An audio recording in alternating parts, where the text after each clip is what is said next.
这一次的项目十分重要，关乎到我们公司下半年的绩效，你们需要打起12分的精神，务必完美完成。做得好，所有人奖金翻倍。但谁要是给我掉辫子，搞砸了，赵总您放心，负责这个项目的可是我们组的王牌。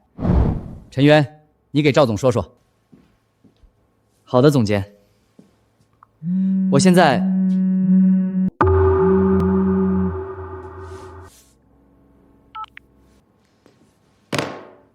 老板，不好意思，我先接一下吧，万一有急事。不好意思。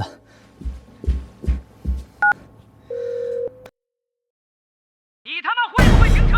你他娘的什么意思？会不会停车？把老子冷库大门堵得严严实实，一车进口三文鱼，10几万的货，马上就要化了，10分钟之内不滚过来挪车，老子直接叫铲车给你铲废铁站去。师傅，您冷静一下。我的车停在自己公司地库里，不可能挡着冷库大门啊！看错个屁！车牌折臂3F29，白色大众 SUV 就在冷库正门口堵着。挪车牌上写的就你这个号，你还想赖？师傅，那辆车是我邻居的，我把他的手机号给你。不行，老子就打这个号，你不过来，老子现在就报警。小陈，要是真有急事，你就先去处理，会议内容回头让同事转达给你。不用，很快就处理好了，我们继续。接下来是陈渊，你到底有什么事儿？能不能先把手机处理一下？关于这个季度的销售数据，我们通过3个维度进行了分析。小陈今天状态不太行啊，总裁您见谅，他今天可能状态不太好。散会吧，我还有其他事儿。是。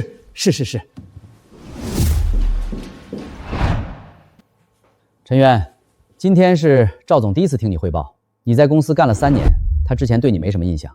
结果呢，赵总刚才走的时候跟我说的那句话，你听到了？我不是要批评你，下半年部门调整合并，你和销售2部的周航都是候选人，你在这个节骨眼上掉链子，让我怎么帮你说话？陈总监，对不起，我保证不会再发生了。下去吧，先把你手上的事处理清楚。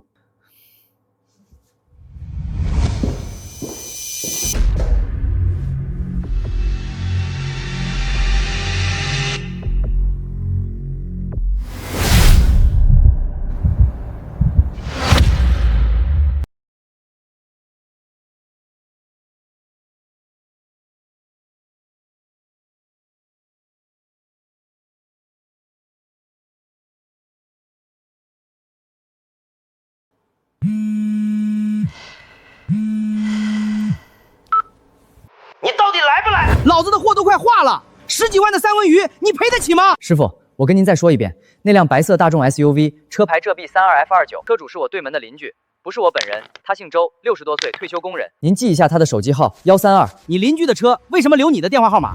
你们是不是一伙的？不是，是他留错了。我不管，谁接电话我就找谁。你现在不过来，等会儿就不是挪车这么简单了。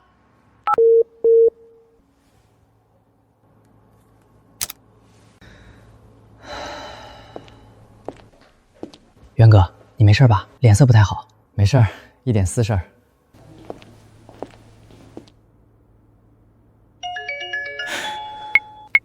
你是浙 B32F29的车主吗？你车堵在冷库卸货口了，我们后面的车全进不来。麻烦你赶紧来挪一下，我这车拉的是活虾碗，全死了。先生，那不是我的车，车主的电话是1323妈妈，您直接打给他。可挪车牌上写的是你的号啊。我知道，他写错了，您打那个号就行。行吧。怎么回事？周叔的车为什么会贴上我的手机号？请问是陈渊先生吗？有一辆白色大众 SUV 堵了冷库的门，车主联系不上，我们这边查到挪售牌上写的是您的号码，您能帮忙联系一下车主吗？我给你们他的手机号，别再打给我了。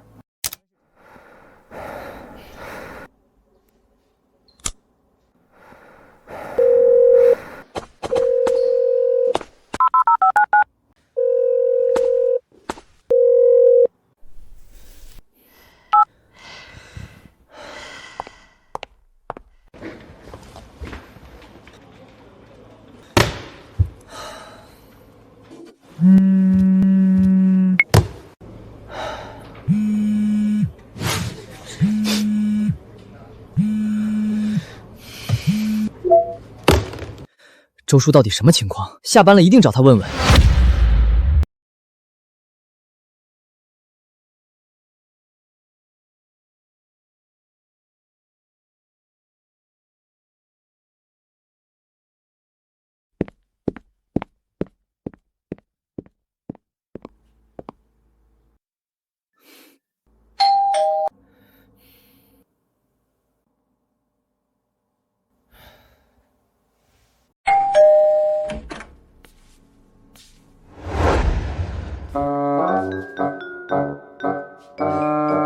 小陈，怎么了？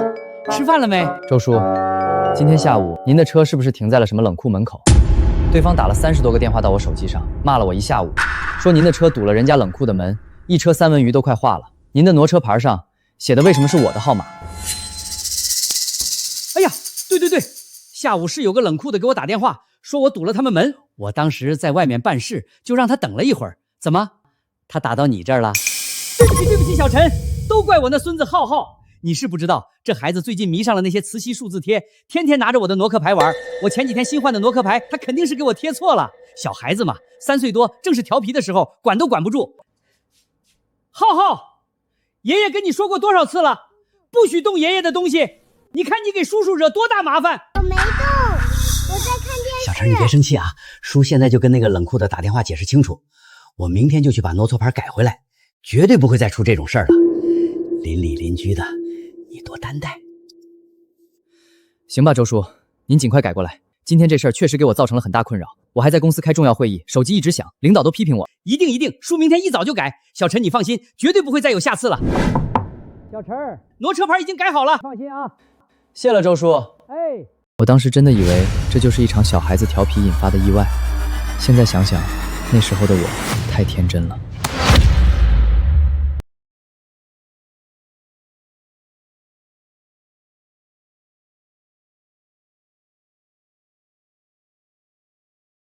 陈渊，你最近状态很不对。陈总监，你先听我说。上次赵总来听汇报，你手机响了好几分钟。上周的周报你交晚了3天，今天早上的晨会你又迟到了。我知道你家里可能有什么事儿，但是陈渊，现在是关键时期，下半年部门调整，技术部和销售2部合并，新的事业部总经理人选，上面一直在评估。我知道。你不知道，赵总那边已经有风声了，说你的状态不稳定，不适合承担更大的责任。销售2部的周航最近活动得很厉害，3天2头往赵总办公室跑，逢年过节礼物不断。我不是要你搞那些歪门邪道，但是你至少要让人看到你的能力，看到你的稳定性。你现在的状态让我怎么帮你说话？陈总监，我明白了，我会调整好的。去吧，别再让我失望了。陈总监，如果有同事在背后搞小动作，公司会管吗？什么意思？没什么，我先出去了。行，那就这么定了，我先挂了。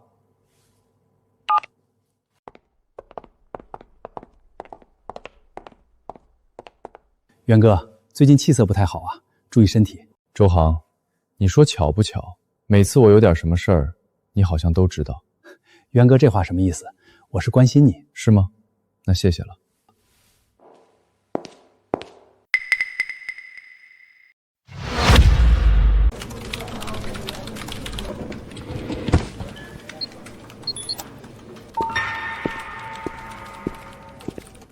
渊哥，你现在的工作状态可不行啊，这样下去还怎么工作？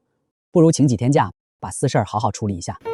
你这阵子频繁出状况，影响项目进度，而且开会失误频繁被私事打扰，很容易让人觉得你心态不稳，扛不住事儿啊。私事不影响工作。周航这话看似劝解，实则当众给我贴状态差不靠谱的标签，坐实领导对我的负面印象。我的状态，工作成果会证明，不用你替我操心。我这不是关心你吗？怕你辛苦攒3年的口碑毁在这些小事上。毕竟，咱们俩竞争归竞争，同时情谊还在。陈总监，我不是故意打小报告，渊哥现在的状态实在难以服众，万一后续项目出纰漏，损失的是整个部门的口碑。微服务扩容方案可是部门重点项目，容不得半点疏忽。事关部门年终考核、绩效奖金。你容我想想。陈总监，赵总对这个项目极为关注，要真出问题了，你也得挨批。这个项目从成立到现在一直是陈渊在忙，你先接触一下项目的资料吧，之后先给陈渊打下手。陈总监，您放心，我一定好好干。以前我以为职场竞争各凭本事，没想到周航如此卑鄙，专挑私人困境落井下石，无限放大我的无心失误，彻底否定我这3年的技术沉淀和工作成果。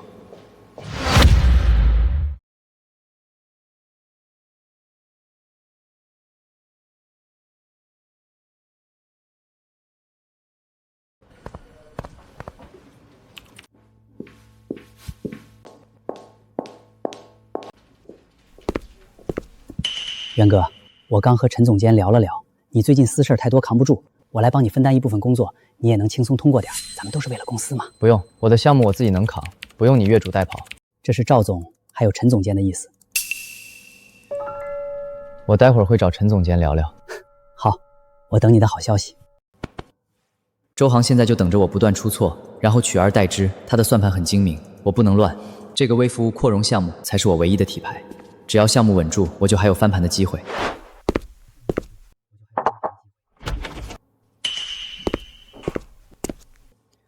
赵总，陈渊是我手把手带出来的，他的能力我清楚。我向您打包票，这个项目只有在陈渊的手中才能完成的最好。是，您放心，我会叮嘱他专心工作的。我刚跟赵总同步了这次竞聘的最终评估标准，你的技术方案的能力都是部门顶尖，但状态不稳定，私事缠身，这已经成了赵总对你最大的负面印象。我的私事已经处理的差不多了，接下来一定努力工作。那就好。小陈啊，我压下了很多负面反馈，向赵总给你争取了最后一次机会，千万要把握住。我栽培你3年，不想让你栽在鸡毛蒜皮的私事上。陈总监，之前的事儿都是突发意外，您放心，从今天开始，我将全身心投入到项目里，后续不会出现任何纰漏，绝不会再让您失望。好，我就信你这一次，好好把握。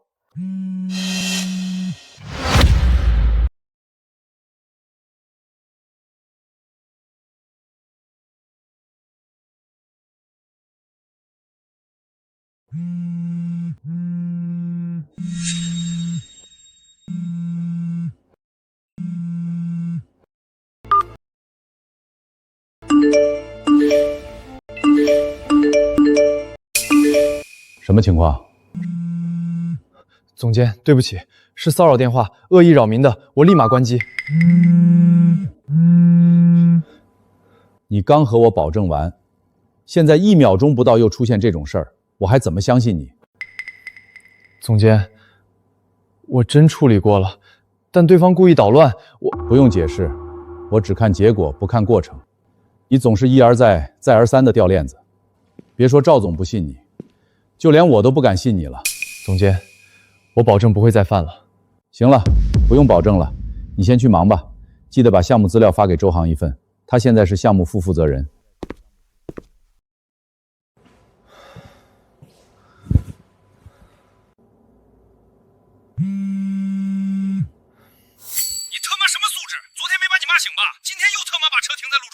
我都说了不是我的车，你联系原车主啊！一直骚扰我干什么？车上面写的你的联系方式，我不联系你联系谁？就是我的车型了吧？我就停那儿了，你看着办吧。一直以来都在忍让，没想到老周居然变本加厉。他的车他自己都不管，那我也懒得管。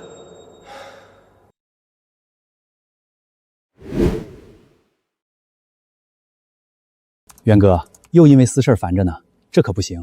现在是工作时间，有事儿？陈总监说让我帮你分担一下压力，让你把项目资料发我一份。你这么快就忘了？我就说私事会影响工作嘛。周航之所以这样做，就是想让公司里的人都知道我失势了，从此再没人支持我，连项目都推进不下去。而他可以趁势将我手头上的项目夺走，赢得赵总的青睐。项目资料已经通过邮件发你了，这不是还有很多地方不懂吗？需要渊哥你详细介绍一下。我没有这个义务，也没这个时间。自己去看，不懂去查，别打扰我工作。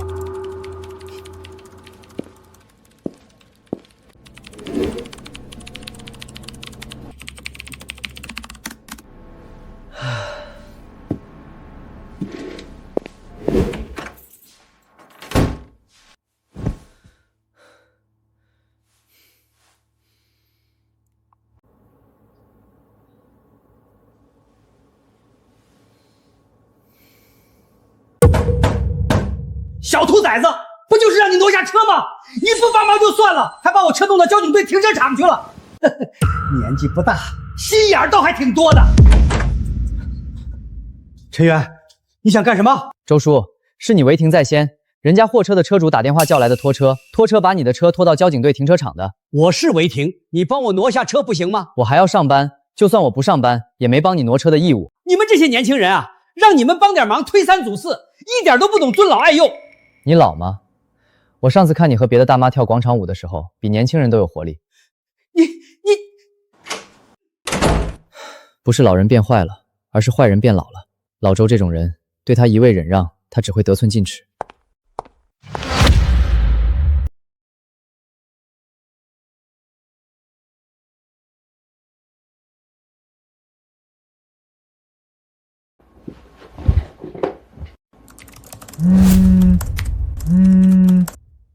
你傻傻吧？把车停在地库出入口，他插的会不会停车？上午不是刚把老周的车拖走吗？晚上又故技重施，我就停这儿了，你动我车试试。你信不信我把你车砸了？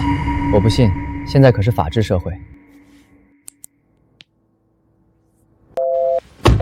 开一辆破车也敢在我面前摆谱，老子开宾利都没这么嚣张。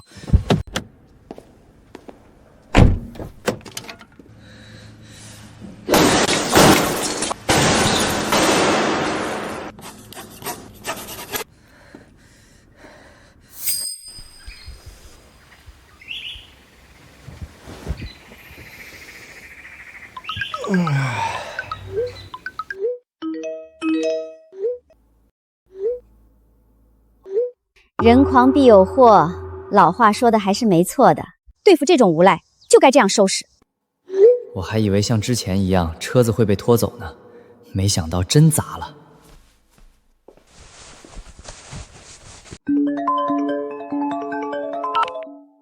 陈元，你个小王八蛋，我的车是你砸的吧？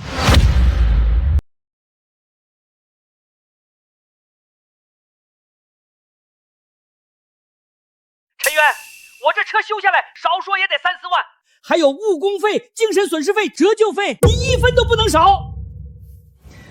我昨晚一直在家睡觉，家里监控拍得清清楚楚，你别想给我泼脏水。不是你还能是谁？你这是故意毁坏财产，我已经报警了。你随意。身正不怕影子斜，又不是我砸的，威胁我可没用。昨晚上那位被堵车的司机胆子真大，居然真砸了。各位帮我评评理，我的车被砸了，和1402的业主脱不了关系。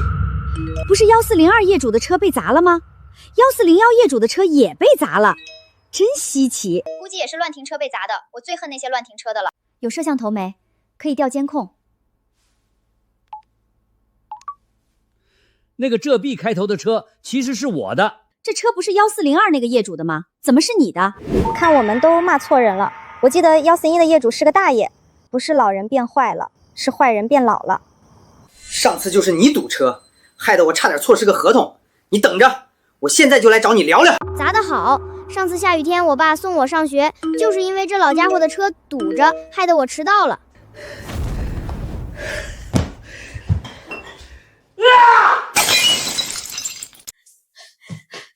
天杀的，杯子不要钱啊！车都被砸了，还关心杯子呢，肯定和陈元脱不了关系。他要是不赔钱，我就去他公司里闹，我看他怎么工作。万一不是小陈砸的呢？就算不是他砸的，我也要让他掉一层皮。你忘了，咱儿子可是……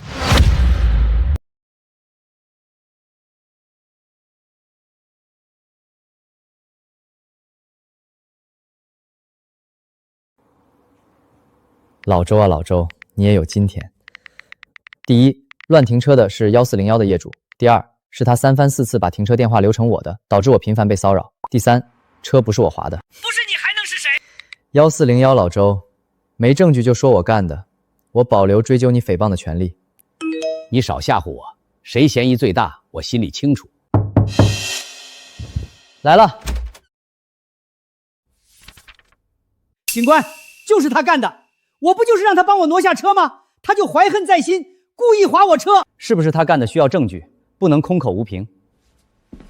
请问是陈渊先生本人吗？您昨天晚上10点到早晨7点钟在干什么？在家睡觉呢。有什么人能证明吗？我家里有监控，可以调监控。我们看看。警官，就是他干的。我不就是让他帮我挪下车吗？他就怀恨在心，故意划我车。是不是他干的需要证据，不能空口无凭。我们看看。我们看看。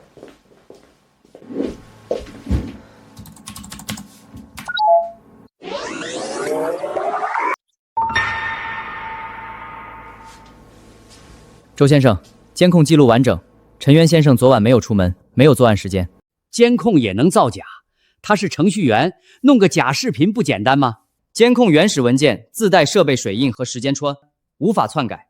我们已经核验完毕，具备法律条例。肯定是他指使别人这么干的。年轻人心眼脏，在家不敢出去，花钱请人砸我车。周先生，办案讲究证据，仅凭主观揣测污蔑他人，属于不实举报。两位警官，我会全力配合调查。此外，我也要报警。这位周先生3番5次违停，且留我的电话号码，使我遭受谩骂以及大量的无端骚扰。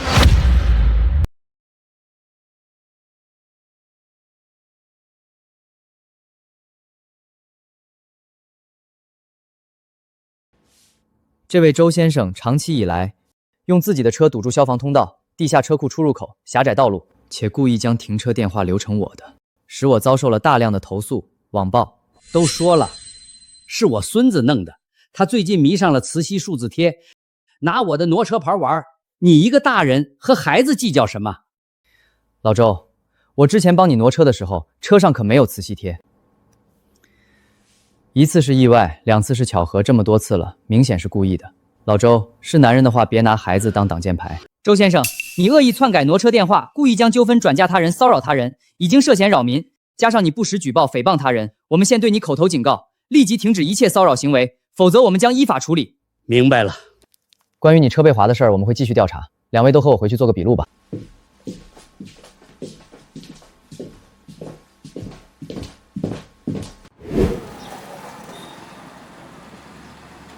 陈渊，你行啊，还敢报警和我较真儿？你等着，这事儿没完！老周，之前敬你年长，我一再忍让。从今天起，你要是再篡改挪车号牌，骚扰我，我会走法律程序，绝不姑息。等着瞧！人善被人欺，马善被人骑，一味的忍让只会让对方变本加厉。对付这种人，唯一的办法就是硬气反击。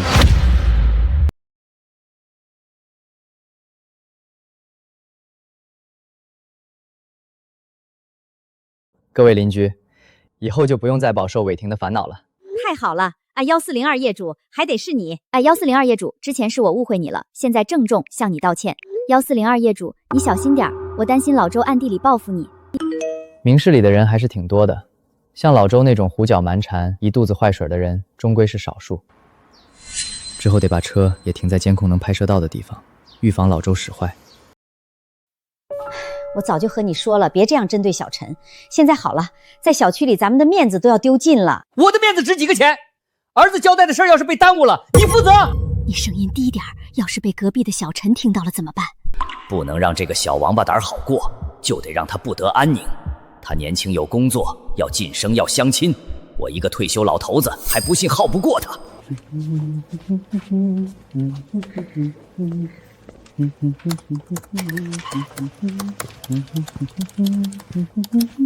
渊哥，心情不错啊。渊哥，你早上请假了没来，项目很难推进下去，陈总监都生气了。私事已经处理的差不多了，接下来我会全力推进项目。那可不一定，万一你还是被私事打扰，项目推动不下去怎么办？总不能我们一直等你吧？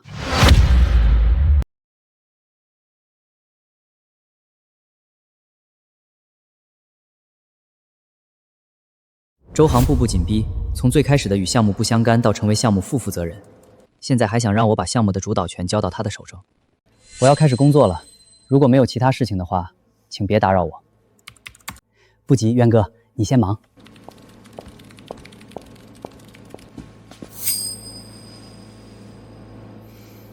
接下来的几天，老周倒是安静了，没再整出什么幺蛾子。只不过奇怪的是，我家周围的环境变得有些奇怪，家门口经常出现臭味儿，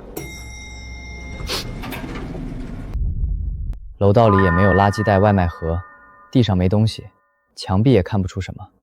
这臭味从哪儿来的？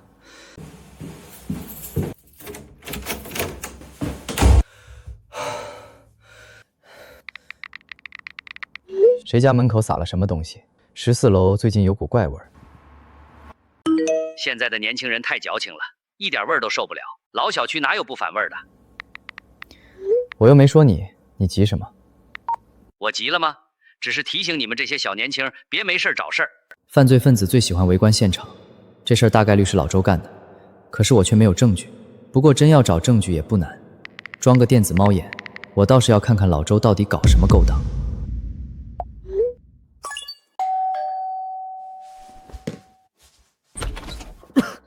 哥，你这楼道啥味儿啊？这么熏人。老小区反味儿呢，辛苦了。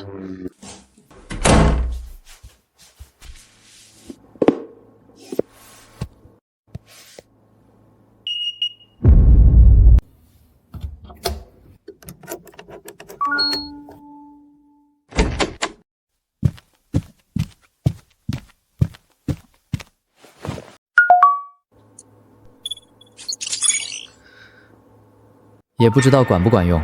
客服说门口飞一只蚊子都能看清。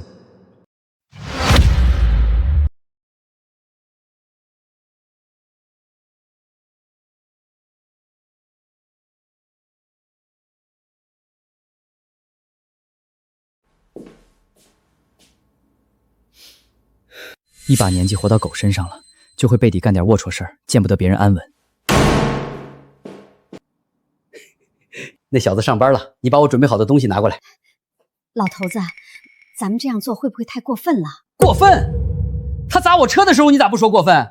对付这种瘪犊子玩意儿，就得好好收拾他。调查的人不是说已经排除小陈的嫌疑了吗？你话怎么这么多？赶紧拿来！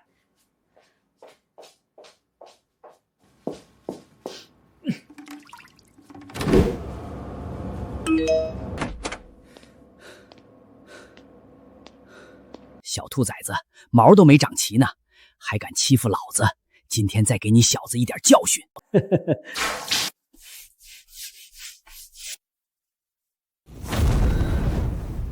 果然是这老家伙搞的鬼。既然你不仁，那就别怪我不义。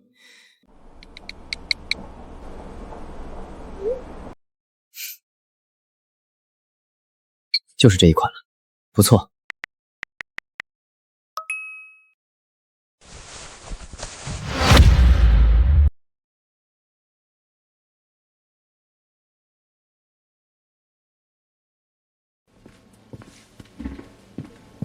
渊哥，你身上什么味儿啊？这么难闻？没味儿啊？难道楼道里的臭味飘进家里，自己的衣服沾上了？不对啊，家里也没臭味。还说没味儿呢？我站这么远的地方都闻到了，馊了都。瞎扯，我身上能有什么味儿？撑死是烟味儿。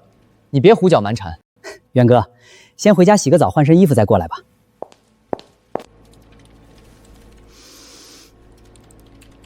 周航难道在楼道里装监控了？他怎么知道我家门口最近很臭？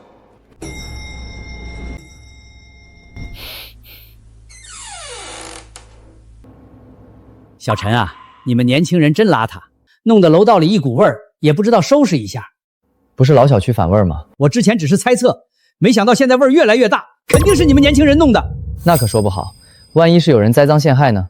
哼，年轻人不仅没礼貌，还不敢承认错误，没担当。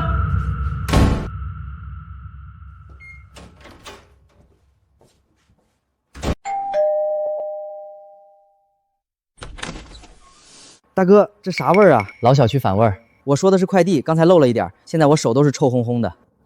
辛苦了，快进屋洗洗手。臭味剂的味儿太冲了，比老周泼的污水味道都盖过去了。不过这也恰恰证明我买对了。老周啊老周，你刷污水是传统工艺，我这个是科技狠活，咱们俩今天就来一场跨界臭味交流会。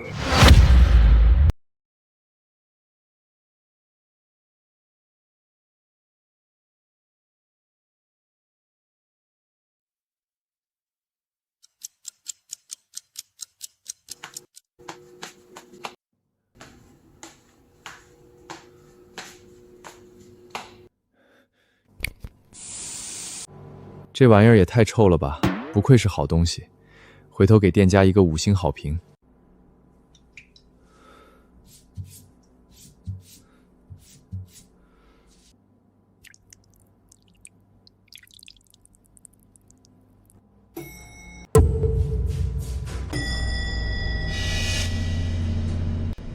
这什么味儿啊？是不是1401房间什么东西沤烂了？简直是臭袜子泡酸菜！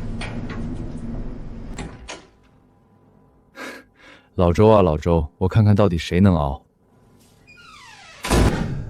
谁干的？谁干的？天杀的，怎么就逮着我们这些老实人欺负？爷爷，你拉粑粑在手上了吗？陈渊，一定是陈渊干的。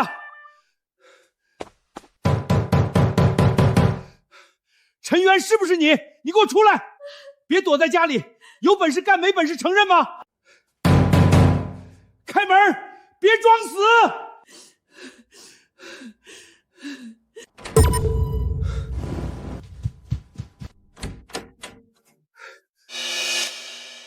大清早吵什么吵？还让不让人睡觉了？陈渊，我家门口的臭味是你弄的吧？这什么东西啊，这么臭！你再装蒜，肯定是你弄的。这事儿我和你没完。周叔，这不是老小区反味儿吗？要不就是你平时太邋遢了，回头好好收拾一下，不然影响邻居。陈渊，你别以为……我还要补个觉，没空陪周叔你在这儿闹。老头子，咱退一步吧，大家都是邻居。退什么退？这小子活腻歪了，居然敢往咱们家门口泼脏东西。可你也不往小陈门口泼污水了吗？算了吧。算什么算？我已经找安全员了，本来只是想给他一点教训，没想到这小兔崽子竟然蹬鼻子上脸。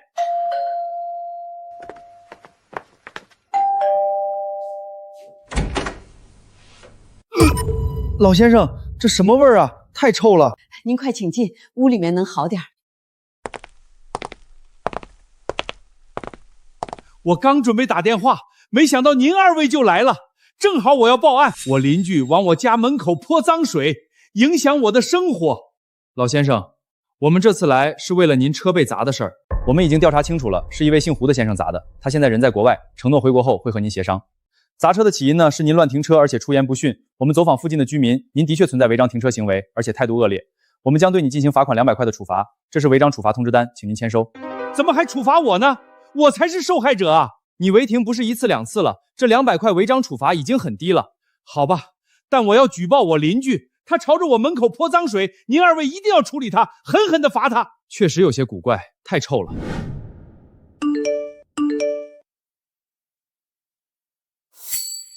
我昨晚按错楼层去了14楼一趟，什么味儿啊？太臭了。14楼不是那个乱停车老头住的楼层吗？他又整什么幺蛾子呢？估计又在憋坏呢。大家都注意点，随时举报。哎，1402，小陈啊，你有时间的话，多观察观察你的邻居，一旦他搞事儿的话，立马通知我们。大家放心，我盯死他。老周现在已经惹得天怒人怨了，整个小区的人都不待见他。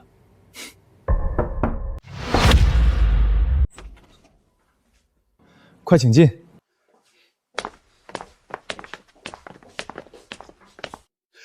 就是他往我门口泼脏东西。老先生，凡事都要讲究证据，我们这次来也只是初步问询。肯定是他，我前2天刚和他吵过架，他怀恨在心，所以泼脏水。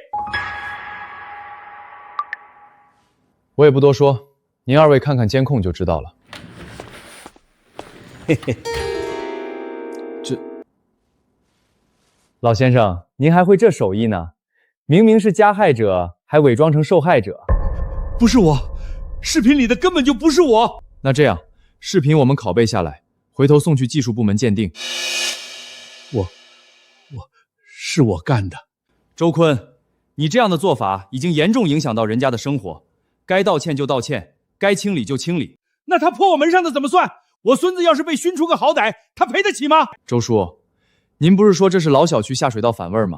目前还不能判断是陈渊先生做的，需要调查。但你往陈渊先生家门口泼脏水的事儿是事实，他还砸我门，把门都砸得掉漆凹陷进去了，必须要给我赔一扇新的门。好，我赔。陈渊，你够狠，你等着瞧。没问题，我等着。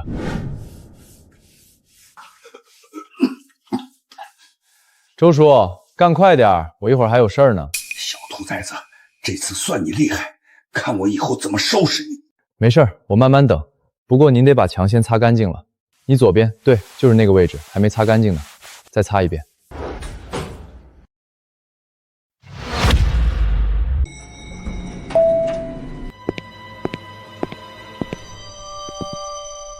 没有臭味的楼道却舒服多了。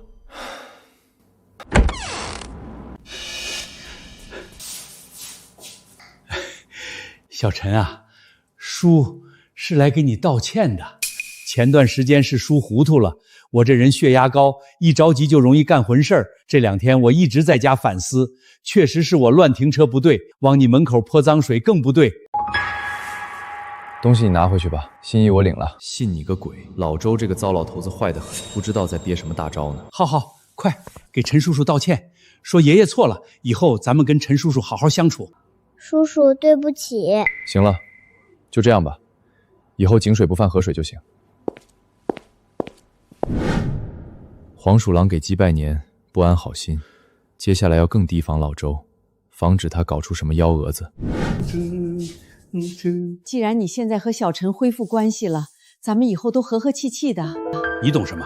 最近这小兔崽子警惕是太强了，我先服输，降低他的警戒心。儿子的事儿就让儿子自己处理吧，咱们这样干会遭报应的。遭什么报应？你不懂就别瞎扯。就算没咱儿子的要求，这口气我也咽不下，一点礼貌都没有。我要教他做人。爸，事情办好了吗？放心吧，儿子，一个小兔崽子翻不起什么浪花。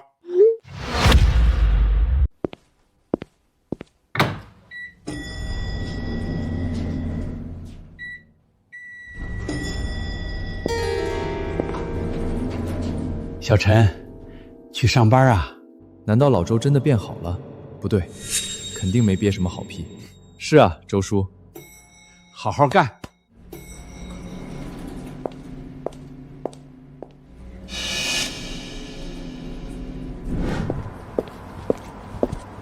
渊哥，有事儿？渊哥，之前是我太心急，说话有点冲，你别往心里去。咱们都是为了公司，竞争归竞争，没必要伤了和气。没事，公事公办而已。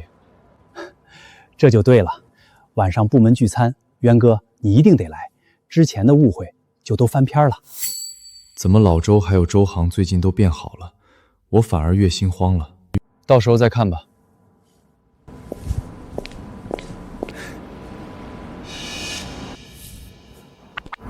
爸，我这边也稳住他了，接下来是最关键的时期。今晚我回去和你详聊。这几天老周的确没闹出什么幺蛾子，但我总觉得有些不安。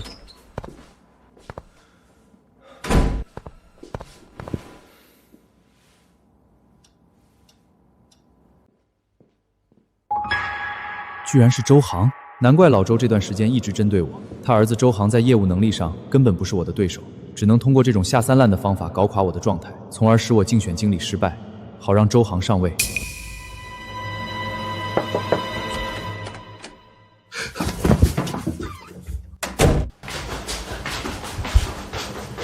爸，这段时间你辛苦了。没事儿，只要你能当上部门经理，爸挨几句骂算什么？爸，接下来的几天很关键，老总可能要检查整个项目进度。我现在已经是项目副负责人了，只要把项目抢过来，升职是板上钉钉的。明白，继续骚扰那个小兔崽子是吧？下周赵总亲自带队验收项目阶段性成果，微服务扩容方案是重中之重，你们2个人盯死项目，千万不能出现纰漏。陈总监放心，我这段时间一直在跟进项目细节，已经梳理好了大部分问题，会全力配合渊哥。陈渊，你这边没什么问题吧？没问题，所有核心代码、落地复案、风险防控我已全部完善，下周验收保证零纰漏。为了项目透明，我整理了一份权责分工表，副负责人周航可以对接外围对接工作，核心技术由我全权负责。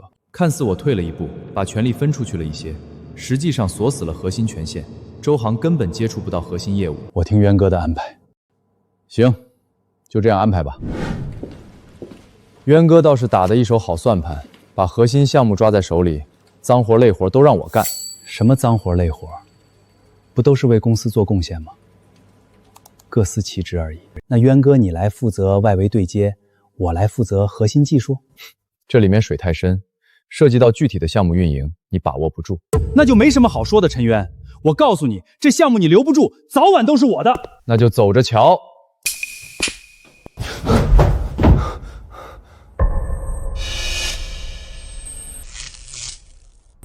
新的报复这么快就来了吗？还有1周的时间，都等不了。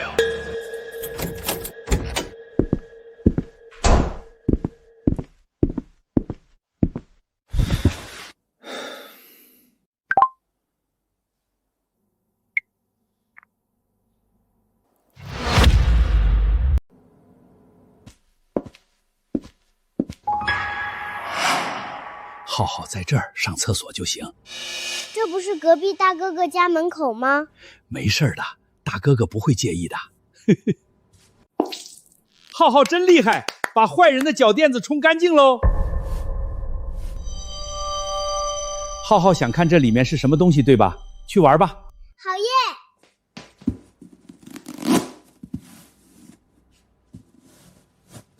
我还以为是玩具呢。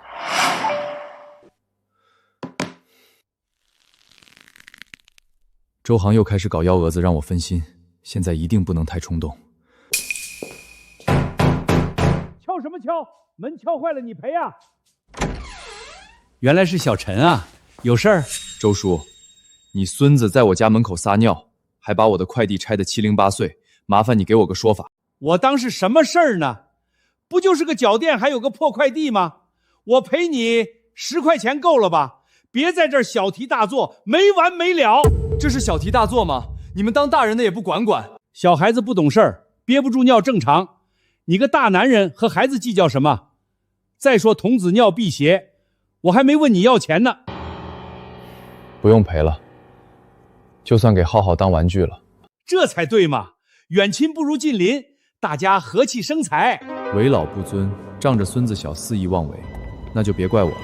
对付熊孩子太简单了。老周自己不敢出面，让熊孩子使坏，真以为我好欺负。我倒是要看看你接下来怎么办。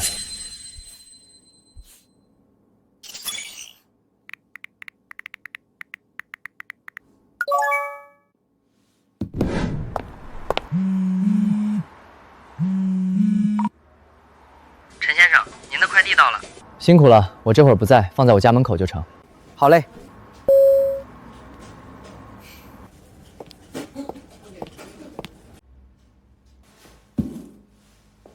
陈渊这个小兔崽子大手大脚，一天到晚就知道网上购物，把他的快递拆了，再杀一杀他的锐气。浩浩，爷爷带你出去转转。好耶！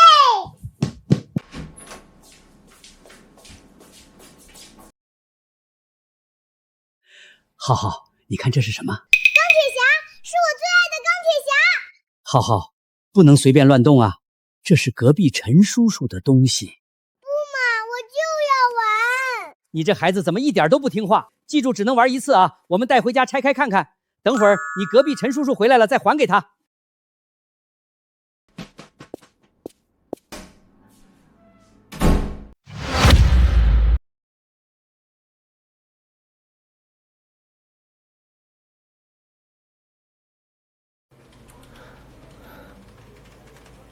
我给过你们机会，是你们自己从不收手，那就别怪我了。老头子，你这样会惯坏孩子的，以后要是看到别人的快递也拆，该怎么办？怕什么？有我在身边，肯定会教他的。再说了，咱们就干这1、2次，针对一下陈渊那个小兔崽子罢了。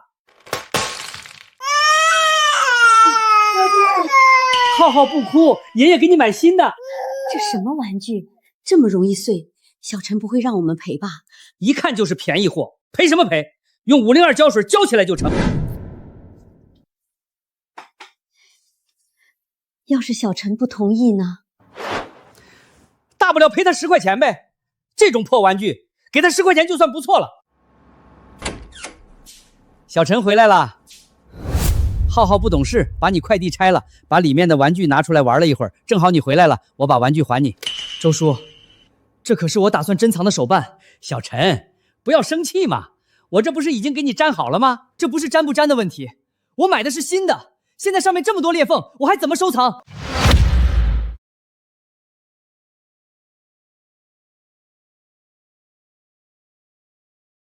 这种破玩具还有锤子好收藏的，轻轻摔一下就碎了。你要是觉得不行，大不了我赔你10块钱，行吧？10块？我买这个手办花了1万多呢。1万多？这破玩具1万多？小陈，骗人可不对啊！正版手办本来就很贵，我买的又是树脂 GK 的，就更贵了。呵呵，骗我老头子呢？大不了我给你买个新的。好啊，按尺寸按材料，你要是能拿10块钱给我买的新的也行。10块钱，我倒是要看看你上哪儿买去。渊哥，蓝宇科技公司的负责人过来参观访问，需要你去介绍一下咱们的方案。项目对接和接待工作不是你负责的吗？项目核心方案我不熟，只有渊哥您才能胜任。项目核心方案设计你不会，对接和接待工作也搞不好，你不是拖项目后腿吗？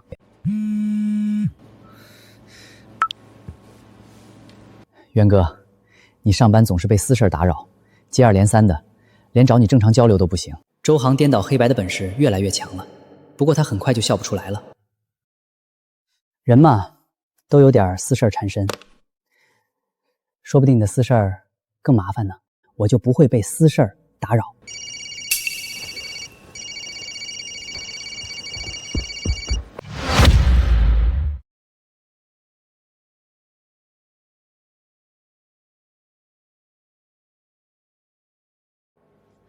爸，你怎么上班时候给我打电话，差点让陈渊发现了？你在网上看看，浩浩把陈渊的一个玩具弄坏了，那小子竟然要1万多块钱赔偿！什么？抢钱啊？我不清楚。爸，咱们就不赔，耗着他，别让他睡安稳觉。小周啊，被私事缠身了。怎么会？接到了一个骚扰电话罢了。肯定又是父亲打来的，万一被陈渊发现了呢？那就好，要以公司为重，千万别掉链子。实在不行就退出这个项目，先把自己的私事处理好，不然会影响项目进度。渊哥，你放心，我肯定不会影响项目。这次接待蓝宇科技公司的工作我去干，加油，好好干。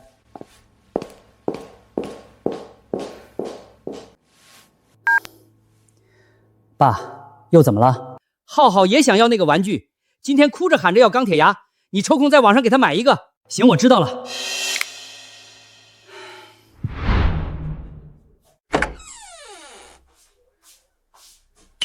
平时都是你们耍无赖胡搅蛮缠，现在也该我缠着你们了。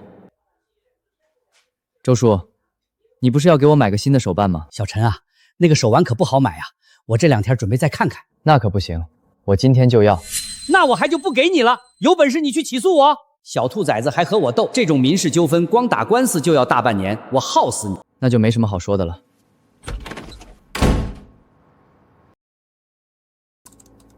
还真以为我没办法治你了。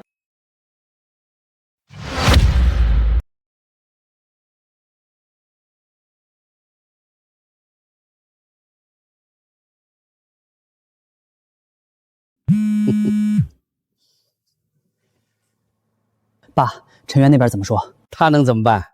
有本事起诉我，耗不死他。那就好，就得让他不得安宁。儿子，陈渊这边有我呢，你好好工作，争取被提拔，咱们一家日后就能换大房子了。没问题，爸，领导下个周要来考察项目进度，能不能把陈渊挤出项目，就看这次机会了。你放心，我这个周不会让陈渊好过的。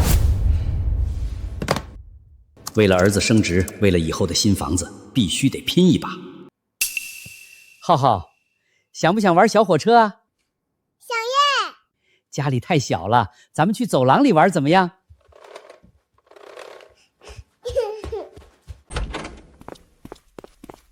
浩浩，咱们就在这儿玩了。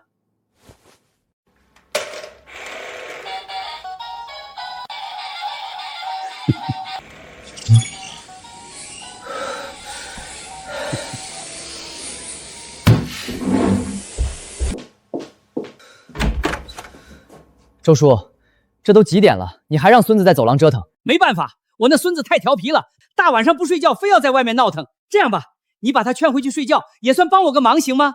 这熊孩子怎么劝？恐怕越劝他越来劲儿。我年纪大了，熬不住了。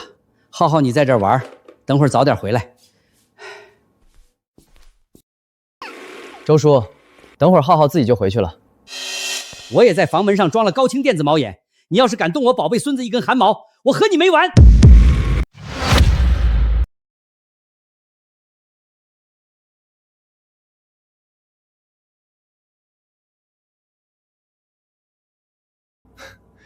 周叔，您也学聪明了。这不是和你学的吗？有你这个小兔崽子在，不聪明不行啊！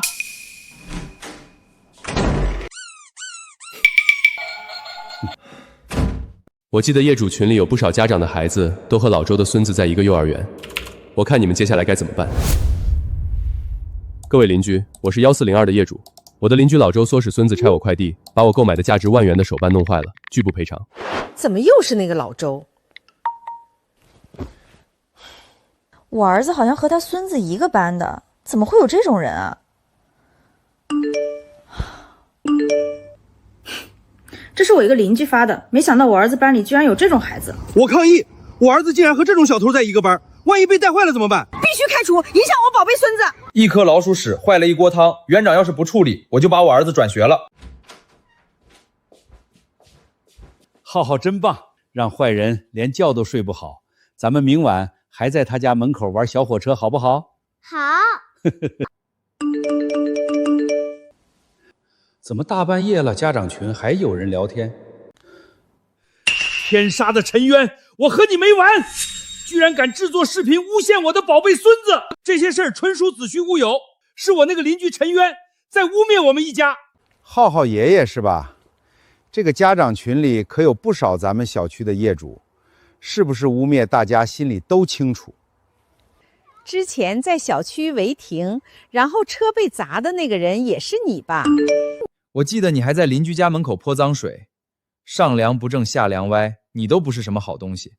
至于你孙子，呵呵。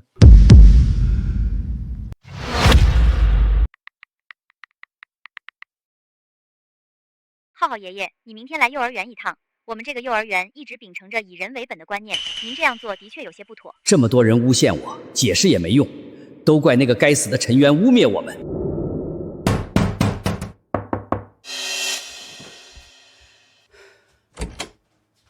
老先生，我们接到报案，说是您唆使自己孙子偷拆陈渊先生的快递，损毁陈先生价值1万多块的手办。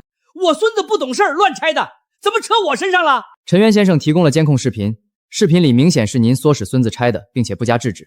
陈渊先生要求和孩子的监护人见面，让监护人赔偿损失。现在还不能让周航和陈渊见面，要不然陈渊这个小兔崽子警惕心更强了。我赔了他不要，非说那玩具价值1万块，明显是在狮子大开口。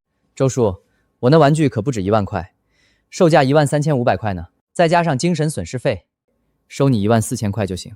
抢钱啊！你绝对是故意在坑我！我之前和你说过，这种手办本来就很值钱。没钱，我一个老头子哪来的14000块？那就让孩子的监护人来赔。千万不能让陈渊这个小兔崽子知道儿子周航的身份。我赔还不成吗？浩浩虽然不满16岁，但是我们依然要追究监护人的责任。除了赔偿外，监护人还要跟着我们回去被训诫。今天时间不早了，明天让孩子的监护人来所里一趟。今天赔了夫人又折兵，不是折腾陈渊吗？怎么儿子周航要去被训诫？周叔，以后管好你的孙子，千万别让他随便偷拆别人东西了。小兔崽子，没想到你这么狠，给我上眼药，你还不够格！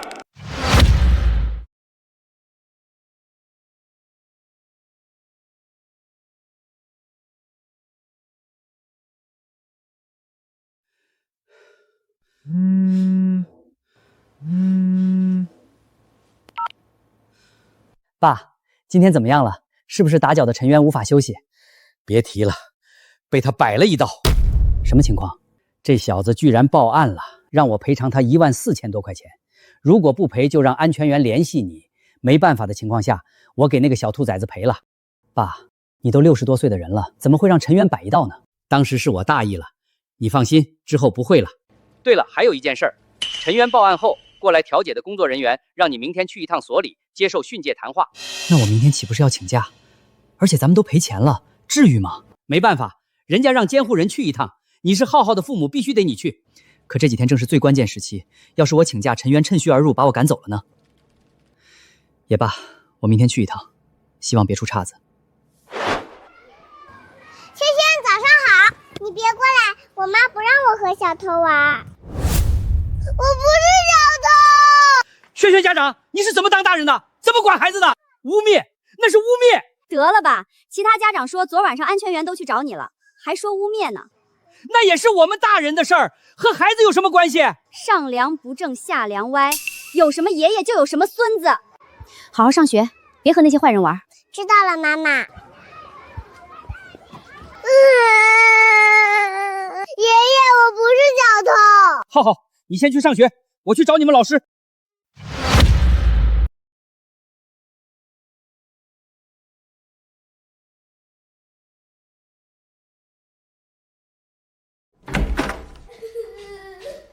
张园长，你们幼儿园就是这么教孩子的？大人的事儿和孩子无关，欺负孩子算什么本事？浩浩爷爷是吧？这件事儿并不是我们幼儿园老师指使的，是其他孩子家长教的孩子，我们也管不着。管不着你们还开什么幼儿园？如果这事儿处理不好，我就把我孙子转学了。昨天晚上已经有不少家长联系我，要求我开除浩浩。作为一位园长，本着教书育人的原则，我费了很多口舌才把这事儿压下来。那是你的事儿，和我有什么关系？你知不知道，因为你的行为给我们幼儿园造成了多大的损失？外面都在传说我们幼儿园里的孩子都喜欢偷东西，这样下去我们还怎么招生？如果您愿意给您孙子转幼儿园的话，我们乐意之至。转就转，这么多幼儿园还差你们这一个吗？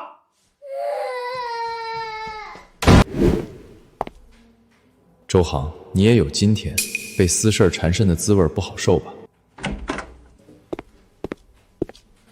微服务扩容项目的所有成员，5分钟后开个简单的会议。收到。周航呢？陈总监，周副局长今天请假了，还没来。就知道关键时刻掉链子，不知道这个周很关键吗？总监，我回头说他几句。陈渊，你先组织项目的人整理一下资料，待会儿我要过目。周航，你每次都用被私事打扰的借口来找我麻烦。今天让你也感受一下被私事打扰是什么感觉。目前整体的项目进度已经达到了95%，乐观估计下个周就可以初步完成。你是想赵总来检查项目进度的时候，给赵总一个惊喜吧？没错，接下来项目还需要数次优化，最终上线应该是1个月后了。看来你这段时间加班是有成效的，到时候我为你们项目组庆功。不好意思，我来晚了。周航，你不知道这几天是项目最关键的阶段吗？会议都快结束了，你才来。陈总监，家里有点急事儿，我孩子病了，所以急匆匆去了医院一趟。要不给你放几天假，先处理完家里的事儿。陈总监，我以后再也不会被私事打扰了。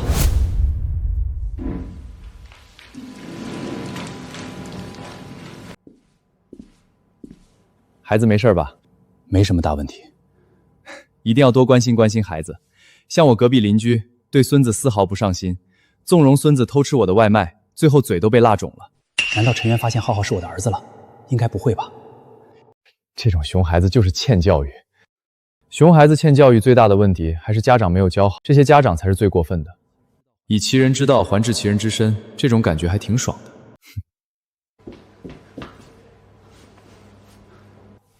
爸，陈渊不会发现咱们俩的关系了吧？放心，咱们俩的关系这么隐秘，陈渊那个小兔崽子整天焦头烂额，怎么有额外精力去查？那就好。不过我今天请假出去回来，错过了一个重要会议，领导批评了我2句。要是再这样下去，我升职神的愿望就泡汤了。你放心，我就是拼着我的这张老脸，也要把陈渊耗死。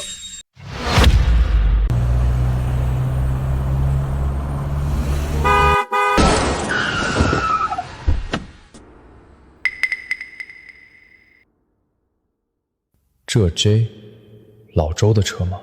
又来找我麻烦了。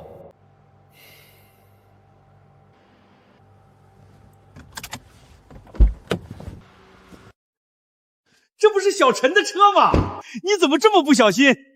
周叔，是我先看到这个车位的，你怎么突然窜出来了？估计是没观察到吧。小陈啊，这次是叔的问题，叔全责，也不用走官方流程了，我掏钱给你修车，行吗？我可不信老周会这么好心，主动认全责，但是眼下也没有其他办法。行吧，尽快送去修，别耽误我上班。现在太晚了，你明天先把车开到 4S 店，明天给我发个位置，我到时候去交钱。我以为老周会在修车上面做文章，消耗我的精力，没想到老周图谋更多，他竟是想彻底把我踩在脚下。第二天一早，我早早的把车开到了 4S 店，迟迟见不到老周，给老周发消息也没人回复。有没有人管管啊？你们员工撞了我的车就跑，还有没有王法了？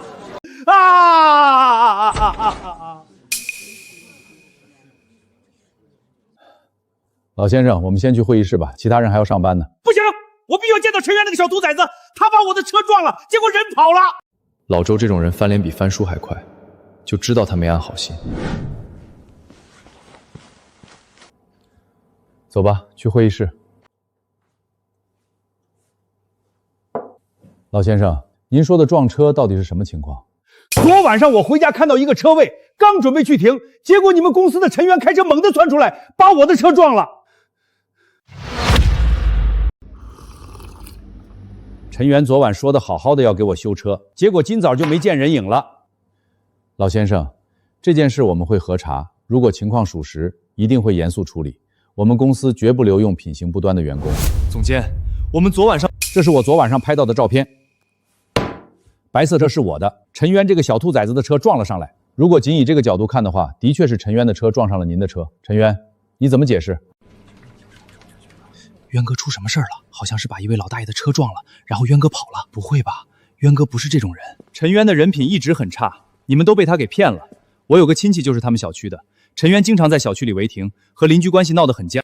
渊哥竟然是这种人，没想到陈渊平时看着挺和善的，私下里道德败坏。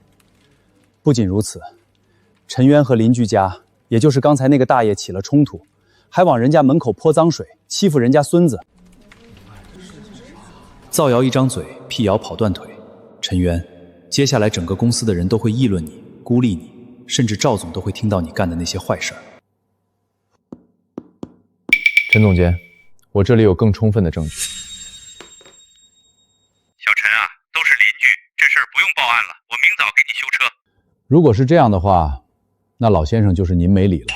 录音有可能作假，照片可不会说谎。周叔，你谋划很久了吧？不敢光明正大拍摄，只敢用特殊角度拍照，放出有益于你的照片。实际上到底是谁的错？我们调一下地下车库的监控就成。还好之前多了个心眼，把车停在有监控的地方，不然老周胡搅蛮缠还挺难解释的。这份录音可以提交司法鉴定，再把当时的监控视频调出来，足以证明我的清白。小兔崽子，我没想到你做了这么多准备。我也没想到老周你这么胡搅蛮缠。那你起诉我吧，你的车我肯定不会主动掏钱修，等法院找我了再说。那就起诉呗，到时候你要赔付我车的损失费、律师费。既然已经有证据证明这件事儿和我司员工陈渊无关，那就请老先生你先离开公司，不要打扰我们工作。你以为我愿意待在这儿？陈渊啊，我知道你没错，但是有人来公司胡搅蛮缠，影响的还是公司。这事儿我尽量压，要是被赵总知道了，恐怕到时候你就麻烦了。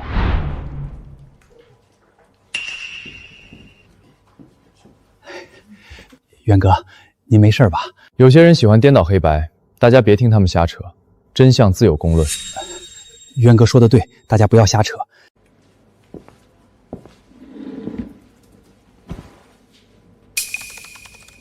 今天没有加班，下班后我直奔物业，拷贝了昨晚地下车库的监控视频，然后联系了一位律师，让律师代为起诉。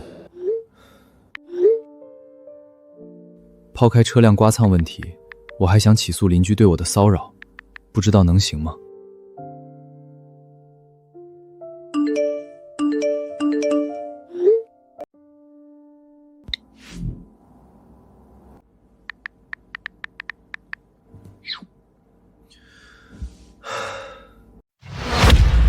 第二天，律师就草拟了一份律师函，送到了老周家里。老周看到这份律师函，有些慌张，拿出手机拨通了儿子周航的电话。儿子，陈渊让律师给我邮寄律师函了，要起诉我给他修车。怕什么？律师函就是吓唬人的，就算起诉你了，打官司也得拖很久。那接下来该怎么办？爸，部门负责人最终人选马上就敲定下来了，要不计一切代价给陈瑜制造麻烦。公司这边我也会给他使绊子，等到我成了项目负责人，再想办法把陈瑜踢出公司。到时候就没事了。行，我再撑一撑，消耗一下这个小兔崽子的精力。这家伙的确有些难缠。我这边也会想办法推波助澜。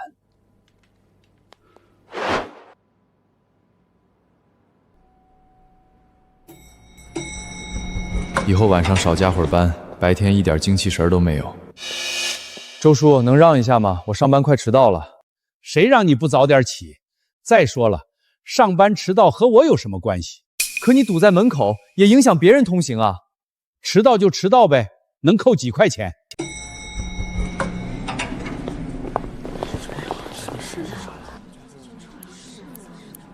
你们年轻人太懒了，我工作那会儿天不亮就去上班。小兔崽子，你的车坏了只能坐地铁，我每天都堵你几分钟，让你上班迟到。项目负责人马上就敲定了，老周和他的儿子肯定会更加疯狂。接下来我要加倍小心，千万不能在这个节骨眼上出问题。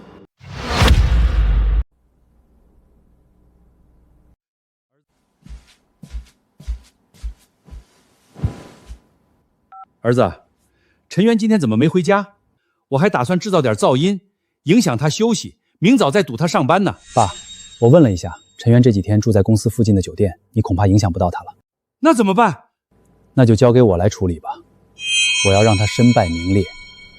干得好，就得让这个小兔崽子知道得罪咱们父子俩的代价。爸，你给我当时陈渊欺负你还有浩浩的视频照片发过来。行，我现在就给你发。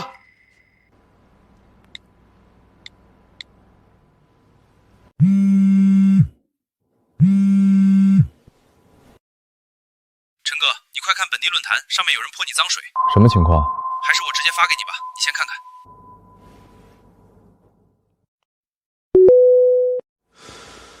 这条帖子把老周伪造成受害者，把我伪造成加害者。不管是乱停车、占用消防通道、往门口泼脏水，这些事情都足以让网友们口诛笔伐。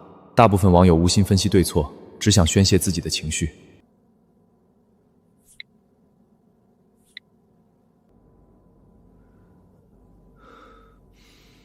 老周和周航这俩父子真是好算计，想把我钉在耻辱柱上，永远受人唾骂。造谣一张嘴，辟谣跑断腿。现在帖子浏览量已经破万了，网友只相信自己看到的，想要澄清比登天还难。陈先生，根据您发过来的资料，我已经开始固化证据了，请问您还有什么补充的吗？还有故意碰撞我的车，但是拒不赔偿，以及之前他们骚扰我，对我的生活造成了极大的影响。我稍后继续把留存的证据发给你。好的，陈先生，我这边先梳理一下证据，然后帮你起诉。周航现在已经开始狗跳墙不择手段了，越是最后关头越要沉住气。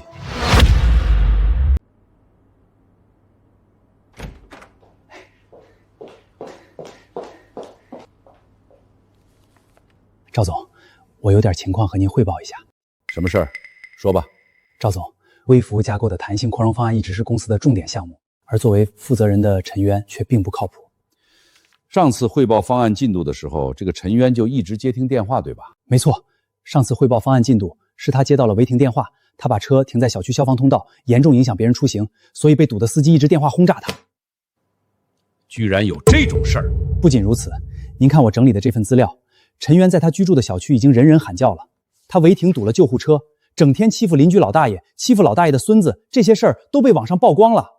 公司可以招一个庸才，但是绝对不能招品德有问题的员工。赵总，我觉得这种人就应该开除。远山，来我办公室一趟。把陈远山总监叫过来，肯定是商量开除陈渊。只要把陈渊踢出公司，那个位置就是我的了。赵总，陈渊不仅品德败坏，上班的时候也经常无精打采，这种人简直是我们公司的毒瘤。工作上摸鱼，私底下品德败坏，我要给公司树立一个典型。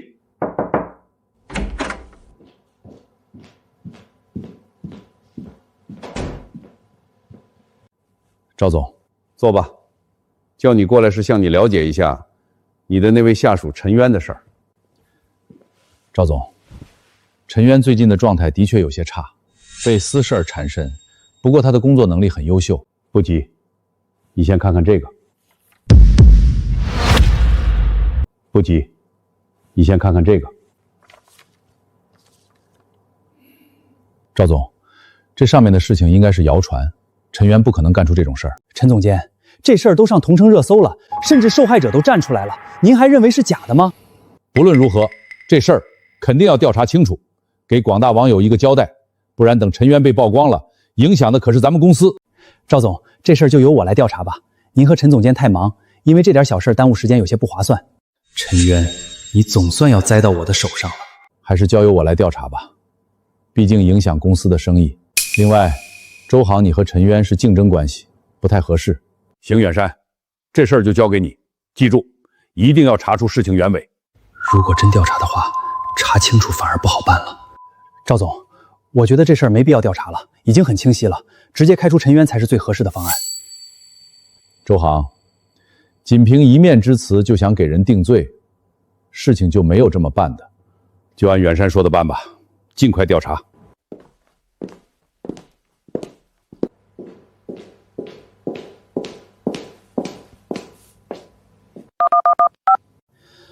爸，我以为公司会直接将陈渊开除，没想到目前只是调查。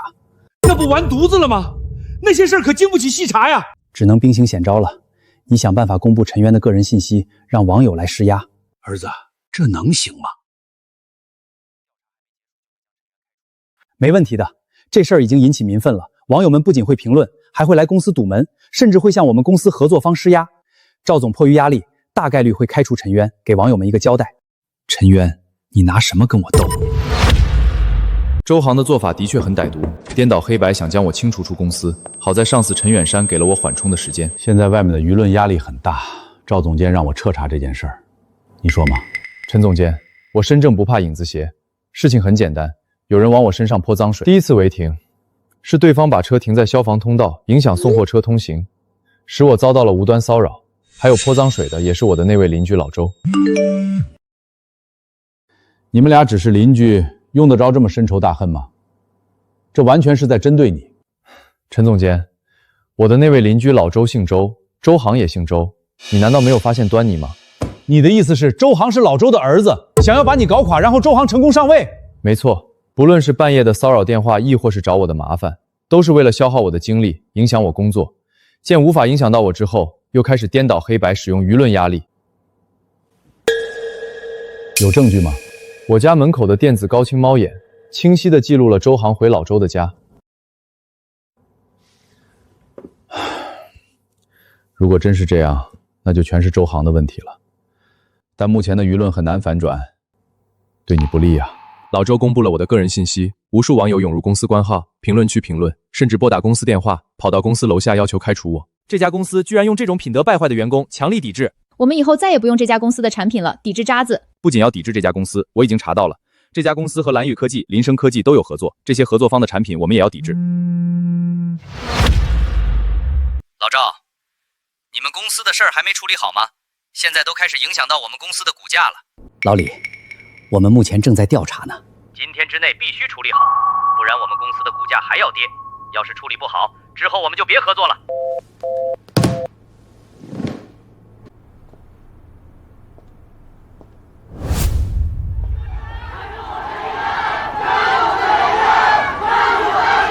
不开除陈渊，天理难容！抵制垃圾人，抵制垃圾公司，开除陈渊，还社会一个公道！开除他，开除他！赵总，直接把陈渊开除了吧，太影响公司的声誉了。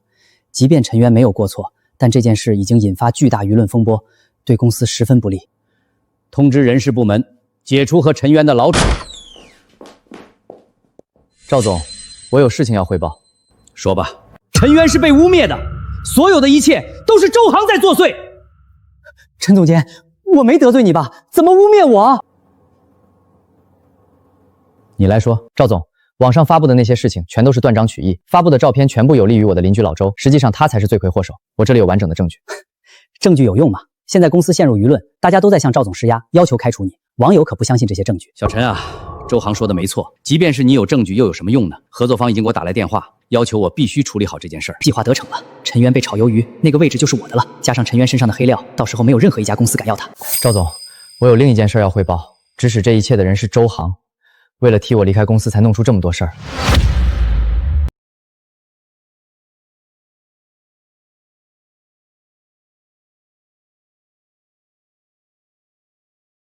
赵总，他污蔑我，因为他要被开了，所以要拉我下水。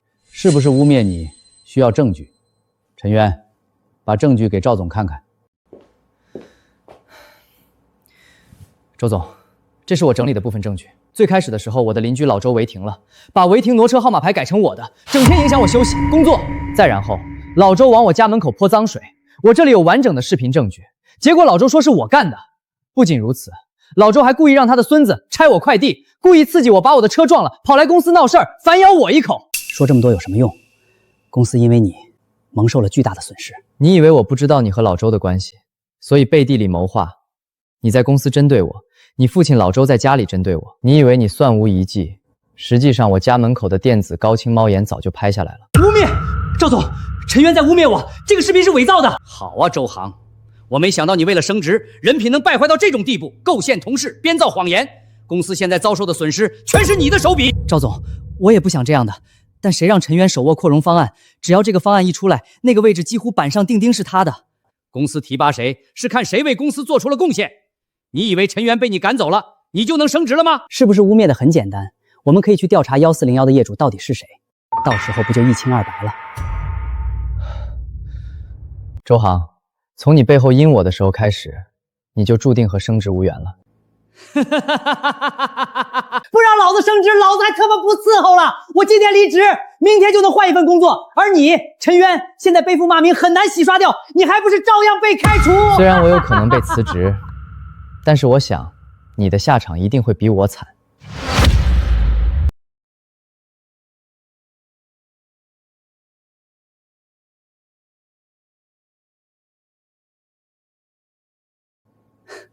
是吗？你算哪根葱啊？赵总，我要举报，周航身为公司销售2部负责人，在和北岭集团合作时收受回扣。赵总，在我发现周航针对我的时候，我就开始反制了。这是周航索要回扣的资料。什么？我看看。与北岭集团合作的时候，周航不断狮子大开口索要回扣，导致北岭集团经营困难。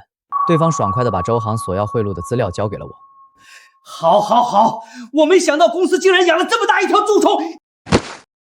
若非你太贪心，北岭集团也不会供出你。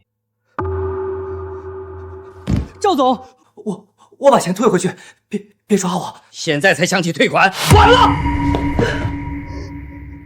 赵总，我多赔一些钱，求你别报案，可以吗？远山，你去报案。另外牵头公司的审计部门一起核查周航从进入公司以来到现在所有经手的项目，查一下他到底贪了多少。陈总监，念了我这么多年辛苦工作的份上，你帮我向赵总求求情吧。辛苦工作，我看是辛苦索要回扣吧。渊哥，我对不起你，我知道错了，你帮帮我好不好？你不是知道错了，你只是知道自己要惹上大麻烦了。周航这种背信弃义的小人，一旦没事了，肯定还会反咬一口。对付这种人，绝对不能心软。把周航先控制起来，等执法人员过来。我错了，放我一马吧。天理循环，报应不爽。从周航开始索要第一笔回扣的时候，就应该要有被抓走的觉悟。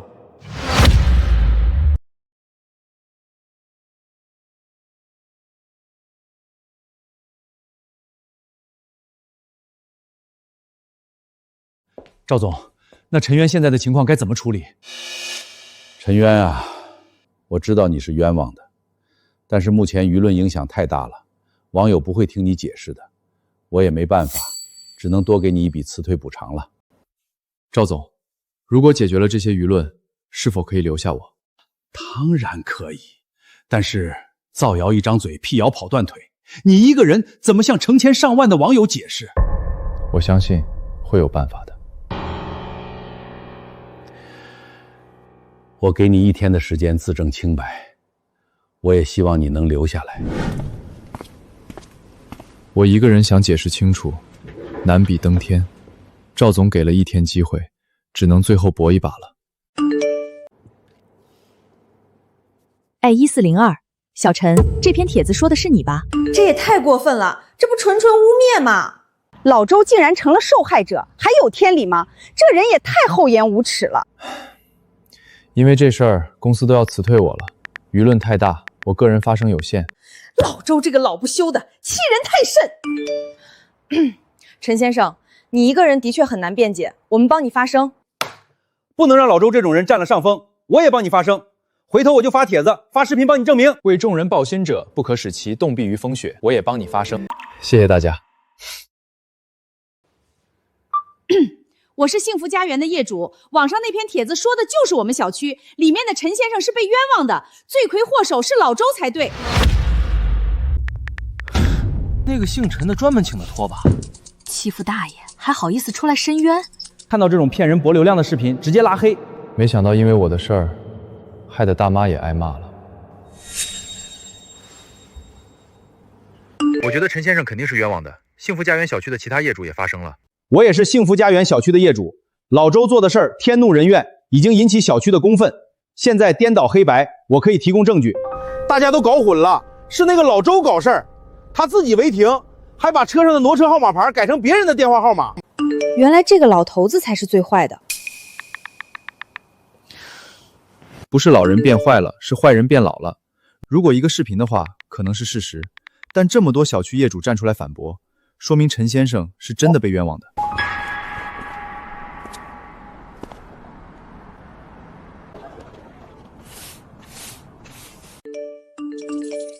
没想到舆论会以这种方式反转。我主动发视频影响力太小，这么多业主帮忙，足以证明我的清白。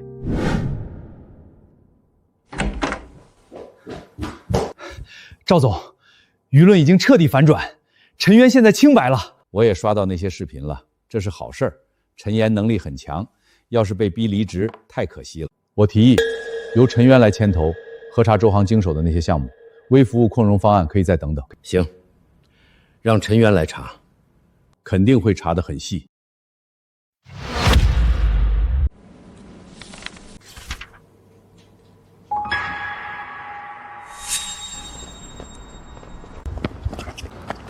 陈渊，这次我栽了，但你也不会好过，总有一天你也会被带走的。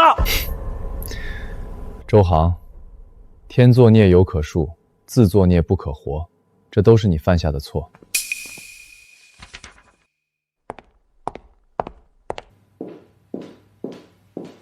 赵总，我们已经核查清楚了，周航从入职以来，一共经手12个项目，共贪污300万。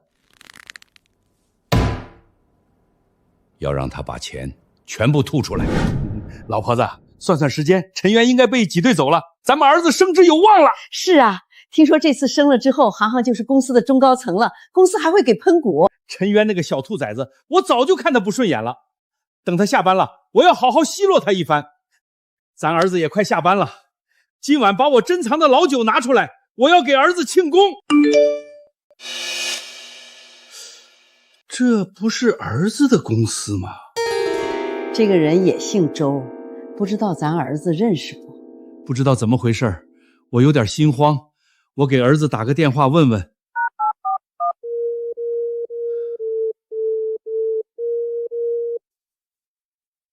老头子，你快看网上！哼，这么着急为陈渊证明，肯定收了陈渊的好处。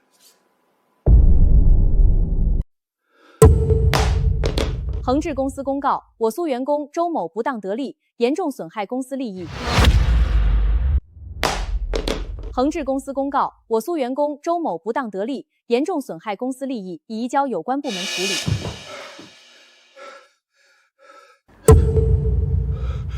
怎么会这样？老头子，你快想想办法啊！儿子今年才30来岁，要是被送进去了，后半辈子就毁了。找陈渊，现在只能去求陈渊了。咱们已经把陈渊得罪了那么多次，人家会帮咱们吗？不能帮也得求，只有他能帮我们了。好，到时候我让你开口了，你就开始哭，争取让小陈叔叔原谅咱们。快来！陈渊，之前的事儿是我不对，求你大人有大量，放过周航一马吧。周叔，当时你违停把号码换成我的，往我门口泼脏水的时候，颠倒黑白让人骂我的时候，怎么没想着放我一马？我当时猪油蒙了心，一心想着让我儿子挤走你升职加薪，现在我再也不敢了，周航再也不会和你争了，他主动离职可以吗？小陈呐，我就这么一个儿子，他要是进去了，人生就完了。好，快向陈叔叔道歉，让他放你爸爸一马。陈叔叔，对不起，求求你了。现在才想起来求情，晚了。小陈，我知道你一定能帮到我儿子的，你找领导求求情，实在不行，你告诉我你们领导住哪儿，我登门求情。小陈啊，你一定得帮帮我们，大家都是邻居，远亲不如近邻啊。恶邻还不如远亲呢，现在才想起来我们是邻居，太晚了。周航已经被带走了，我也不会去替他求情。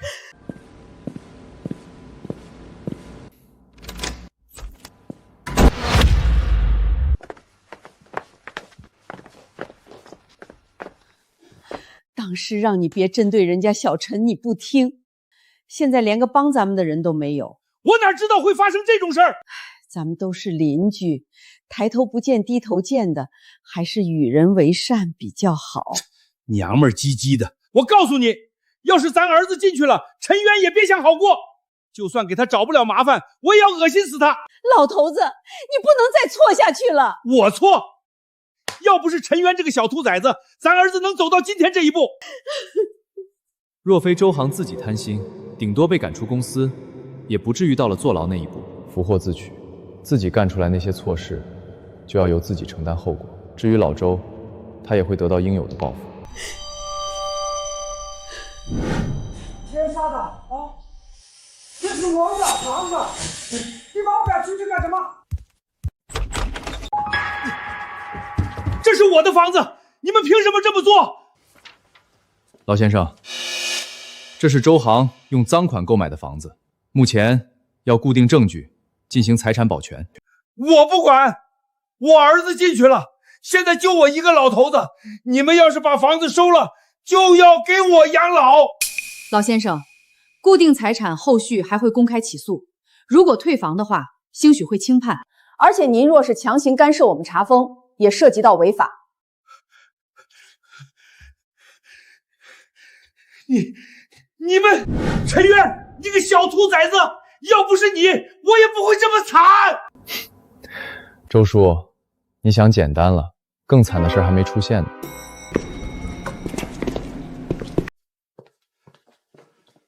周先生，您涉嫌利用舆论攻击他人，涉嫌骚扰他人，已经违反了治安管理，请你跟我们走一趟。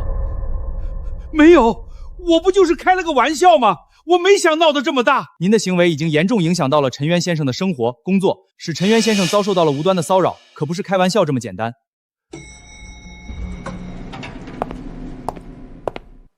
周先生，我受陈渊先生的委托，将对你起诉。这是新的律师函，请您收下，不日应诉。小陈啊，我就是开个玩笑，你放鼠一马行吗？周叔，我又不是放马的，找我没用。你不然你不拿了你。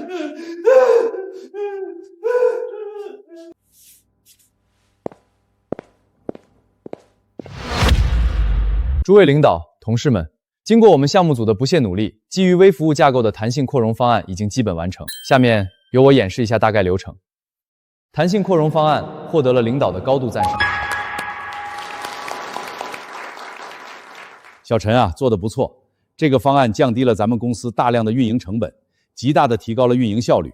我和董事会那边的人商量了，准备提拔你为项目技术部经理，配发价值500万的股权权利。谢谢赵总，谢谢董事会各位董事，谢谢各位一起并肩奋战的同事。接下来的一切都在向好的方向发展。年薪80万，并拥有了价值500万的公司股份，搬进了独立办公室，不用再坐在大厅里办公了。几个月后，周航被判，因为退掉了大部分赃款，最后获刑4年。老周因为频繁骚扰邻居，被拘留了15天。至于老周住的房子，公司收回后变卖，被一对年轻小夫妻买了下来。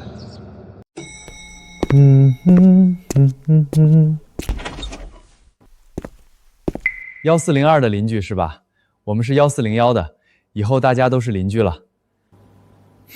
这是我们老家产的樱桃，送你们一些尝尝。这也太多了吧？没事儿，多尝尝，如果好吃的话，过几天再给你们拿一些。太感谢了。远亲不如近邻嘛，咱们住在一起，理应互相照顾才对。是啊，邻里之间就应该互相照应。这个新邻居倒是比之前那个老周好多了。老周那种人，不管在哪儿都是祸害。现在他们也得到了应有的惩罚，希望他们可以改过自新。